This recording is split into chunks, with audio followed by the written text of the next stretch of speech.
Chairman Gulshan Iqbal town doctor Fawad Ahmed نے گلشن اقبال میں کراچی نفسیاتی ہسپتال کی شاخ کا افتتاح کر دیا۔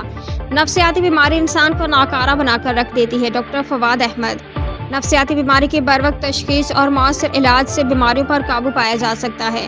نفسیاتی مریضوں کے علاج معالجے کی سہولیات فراہم کرنے میں گلشن اقبال برانچ اہم کردار ادا کرے گی۔ گلشن اقبال میں کراچی نفسیاتی ہسپتال کی شاخ لوگوں کو ان کے گھر کے نزدیک بہتر، سستا اور مؤثر علاج فراہم کرے گی۔ Karachi chairman Gulshan Iqbal town doctor Fawad Ahmed نے M D chief psychiatrist doctor Saeed Mubeen Akhtar کے ہمراہ گلشن اقبال میں کراچی نفسیاتی ہسپتال کی شاخ کا افتتاح کر دیا ہے۔ اس موقع پر ڈائریکٹر نیورولوجی ڈپارٹمنٹ ڈاکٹر شاہد مصطفیٰ، ڈائریکٹر میڈیسن ڈپارٹمنٹ ڈاکٹر فضل قاسم اور دیگر اسپیشلسٹ ڈاکٹر اور سٹاف بھی موجود تھے۔ افتتاحی تقریب سے خطاب کرتے ہوئے چیئرمین ڈاکٹر فواد احمد نے کہا کہ گلشن اقبال کے درمیان میں کراچی نفسیاتی ہسپتال کا قیام خوش آئند ہے۔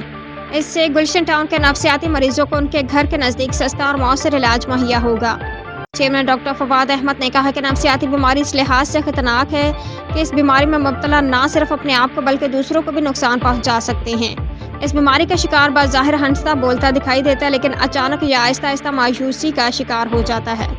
پاکستان میں ہر 4 ماہ سے ایک شخص نفسیاتی دباؤ کا شکار ہے، جو مستقل بنیادوں پر رہے تو خطرناک بیماری کی شکل اختیار کر لیتا ہے۔